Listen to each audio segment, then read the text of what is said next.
Muy bien, buenas tardes, mi nombre es Alan Aguirre y vamos a hacer la presentación de la intervención de la psicología o intervención psicológica en el deporte. Bueno, la preparación psicológica, primeramente, el objetivo principal debe ser contribuir a la participación deportiva de la persona que vamos a asesorar. Hay que ver cuáles son las metas y objetivos de esta persona, hacer una serie de indagaciones, como lo vamos a ver posteriormente, para posterior a esto poder ayudar y dar un apoyo en cuanto a su perfil psicológico. La preparación psicológica por sí sola no proporciona una mejora en el rendimiento si las condiciones físicas y técnicas no están presentes. Obviamente una persona que no está bien capacitada no vamos a poder con técnicas o ayudas del área de psicología mejorar su rendimiento. Obviamente tiene que tener ciertas características específicas. Las estrategias para la preparación mental, bueno, lo que vimos primero, una ejecución deportiva que ya está establecida. El atleta, la persona debe de tener ya capacidades físicas, condicionales y coordinativas preestablecidas, y a partir de eso nosotros vamos a trabajar y ayudarle. Hay que ver cuáles son las dudas, las desconfianzas y preocupaciones que tiene la persona. Es muy importante en la entrevista que se va a realizar ver cuáles son todos los trasfondos que pudieran estar afectando en el rendimiento de la persona. Posteriormente vamos a hacer unas estrategias para el control de ese tipo de situaciones. Y al último, ahora sí, vamos a tener una optimización del rendimiento. Pero nuevamente siendo muy claros en que por sí solo la ayuda psicológica sin las capacidades fundamentales del atleta, pues no va a tener un efecto real.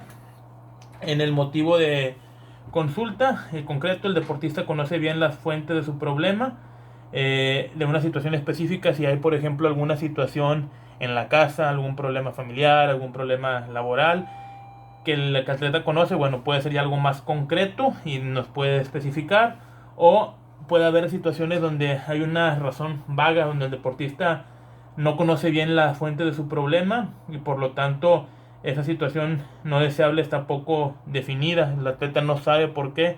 Aquí también tenemos que buscar cuál es el motivo o la causa para poder ayudarle a mejorar.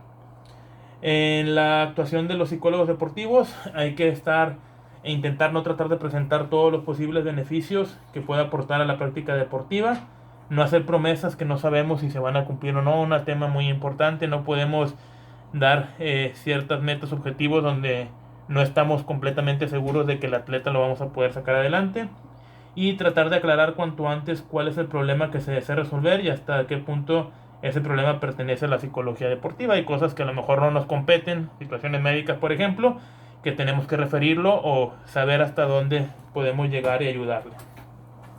En origen de la consulta, bueno, es importante clarificar quién promueve la consulta, ya que puede derivarse de conflictos de orden motivacional, no esforzarse o seguir el plan propuesto, o de orden ético, por ejemplo, cuando los padres quieren estar presentes en la entrevista y el atleta tiene alguna situación personal que a lo mejor ni siquiera sus padres conocen o el entrenador. Entonces hay que intentar tener ahí cierto acercamiento con el atleta y hacer algo más privado, porque puede que haya problemas que el atleta no quiera revelar por pena o por miedo, y eso nos puede traer algunos conflictos.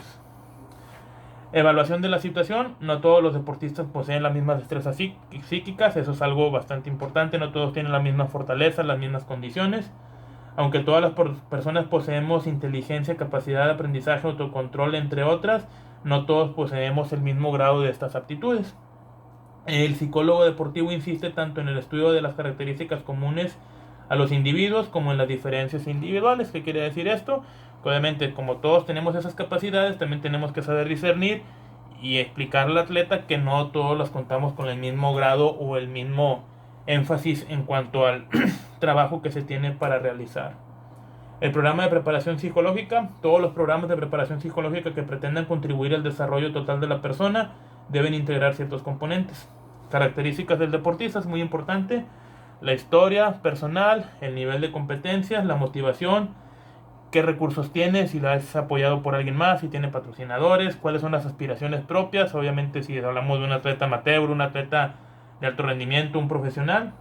Los requisitos técnicos del deporte, es lo que comentábamos al inicio, si cuenta con las aptitudes psíquicas y físicas necesarias para generar o realizar ese deporte, la fuerza, velocidad, resistencia y demás. Y cuáles son las fases y objetivos específicos del entrenamiento. Aquí lo que tenemos que ver es en el programa de entrenamiento, en la planificación, en cada una de las etapas, ya sea específica del desarrollo general o global, si se tiene que trabajar sobre una capacidad u otra, acorde a cada una de las metas que se tienen para cada una de esas fases.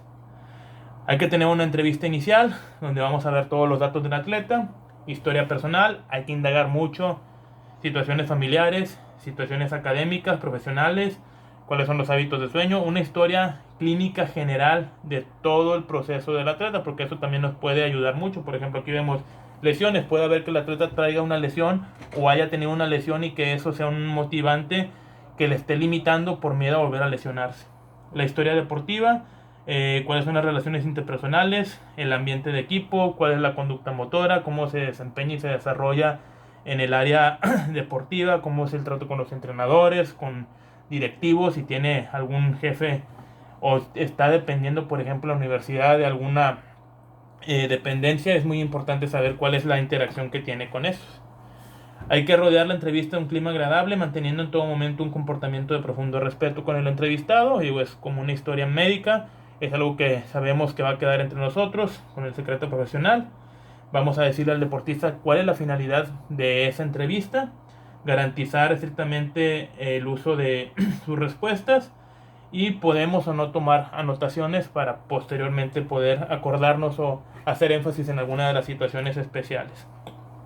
Entrevista inicial, entonces, vamos a informar de su finalidad, vamos a adaptar las características personales, lo que comentábamos ahorita con el secreto profesional, vamos a comentar al atleta que lo que se está diciendo, lo que nos va a comentar va a quedar estrictamente entre el psicólogo del deportivo y el atleta, eso no va a salir, y que sea un clima de respeto agradable. A pesar de ser una excelente fuente de información y de ser frecuentemente utilizada, hay pocos estudios que hayan sistematizado la aplicación de esta técnica. No hay un esquema o no hay una planilla en cuanto a qué es lo que se debe de preguntar específicamente en cada una de las historias. Digo, eso va a depender mucho de la persona y de la experiencia que tenga.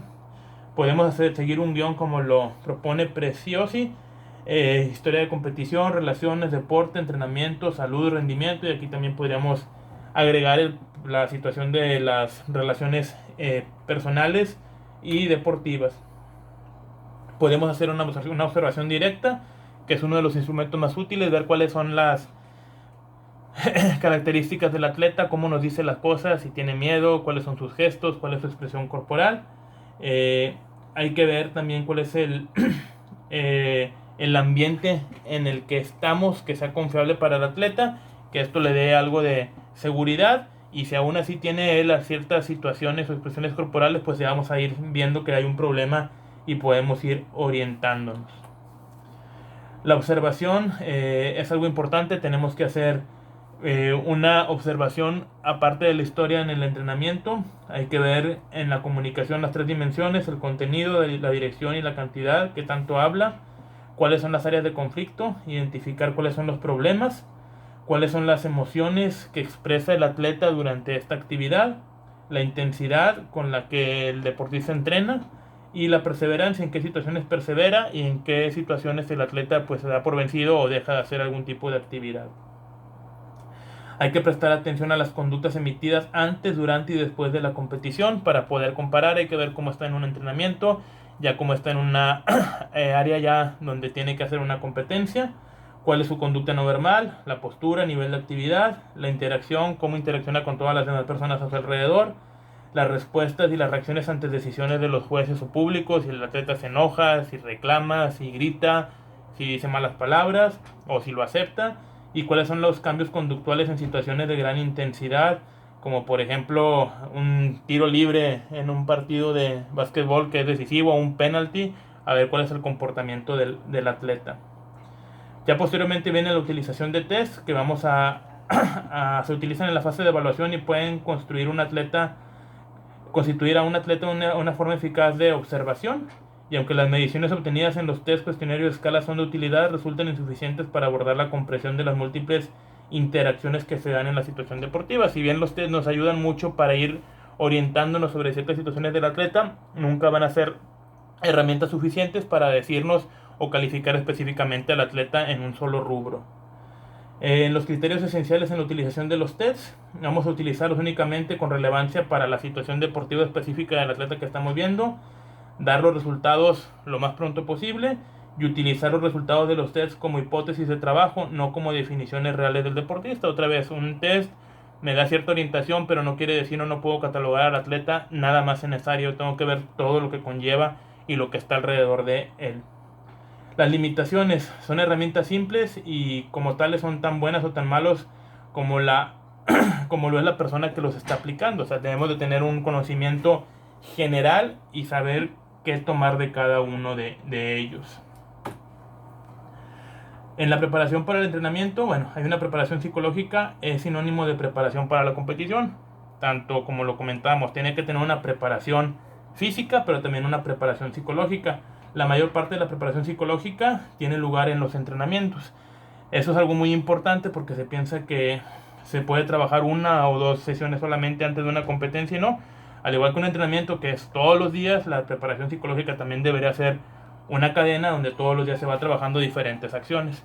Con un entrenamiento mediocre estamos entrenando para la mediocridad, obviamente, lo mismo para el ámbito de la psicología deportiva. La tarea del psicólogo deportivo, establecer cuáles son los objetivos diarios en cada una de las sesiones que favorezcan motivación, concentración, perseverancia y tolerancia a la fatiga. Estructurar un plan de entrenamiento de calidad que a corto o largo plazo permitan alcanzar los objetivos generales que nos propusimos desde el inicio de la sesión. Entonces, las fases de un plan de entrenamiento: preparación general, preparación específicas, pruebas de temporada y post competición. Vamos a aplicar los test, vamos a evaluar, vamos a ir entrenando, haciendo técnicas de intervención, mejorando las cuestiones autoconfianza, seguridad, pruebas en la pretemporada, pero también es importante, ya una vez terminado la descarga, ayudar al atleta para sacar todo lo que traía y toda la implicación de ese periodo tan estresante de esta fase. En la preparación general se trabajan en estas fases condición física y se desarrolla un importante trabajo de la fuerza y la resistencia. Se trata de realizar series de ejercicios aeróbicos que requieren una repetición sistemática. Aquí podemos intervenir físicamente para ayudar a que el atleta tenga algo más de resistencia. El psicólogo deportivo, vamos a trabajar motivación, relajación y ejercicios de control. En la preparación general es donde el atleta ya va entrando más a la cuestión específica de cada una de sus áreas. El entrenamiento ya es más variado, es más demandante y más intenso. Y aquí lo que vamos a hacer como psicólogo del deporte, vamos a intentar dirigir la orientación del atleta hacia pensamientos positivos e instrucciones tácticas o técnicas que puedan mejorar el entendimiento de lo que viene trabajando en toda la cuestión de la fase previa. En la preparación específica se pone el énfasis en los diferentes componentes técnicos y tácticos y se incrementa el trabajo técnico. Ya son cuestiones más específicas de cada uno de los deportes. Bueno, aquí se movió un poco la diapositiva, vamos a hacerlo para arriba, pero bueno, aquí lo que vamos a ver es el psicólogo debe trabajar en esta fase en la periodización y en la activación. Hay que trabajar el ritmo interno asociado con un buen rendimiento, identificar ese ritmo para poder mejorarlo y reproducirlo, y vamos a ayudar al deportista a reproducir mentalmente cuál es la imagen adecuada del gesto deportivo y de la táctica que estábamos realizando. En las primeras competiciones, el plan de competición se refiere a las rutinas previas que le sirven al deportista para llegar en buenas condiciones a la competición, y es conveniente introducir elementos de adaptación y flexibilidad, las capacidades coordinativas. El objetivo de las rutinas es reducir al máximo las decisiones que deben tomar el deportista en las situaciones de competición, que sea más claro y que esté acostumbrado a diferentes situaciones que pudieran presentar. Las distracciones presentes o entrenadores hay que también intentar corregirlas. Después de la competición hay que hacer una evaluación de la ejecución realizada para reforzar los puntos fuertes y corregir los errores. Si la actuación ha sido incorrecta, es necesario evaluar los errores y decidir cómo vamos a ayudar a que se vuelvan a repetir. Y por último, hay que visualizar la ejecución correcta para evitar repetir mentalmente ese error que puede quedar incrustado en la mente del atleta. Bueno, básicamente este es el trabajo para la intervención psicológica de manera muy general, desde el inicio de la entrevista hasta en las diferentes fases. Obviamente hay muchas otras herramientas que podemos utilizar, pero lo importante es mencionar que necesitamos primero conocer al atleta, saber cuál es su plan para poder integrarlo, y una vez que nos integramos al plan, tener una periodización que nos va a ayudar a poder mantener y mejorar el rendimiento, obviamente desde el punto de vista psicológico, ya cuando el atleta tiene las capacidades físicas suficientemente necesarias para poder desarrollarse y desempeñarse bien en su deporte. Muchas gracias.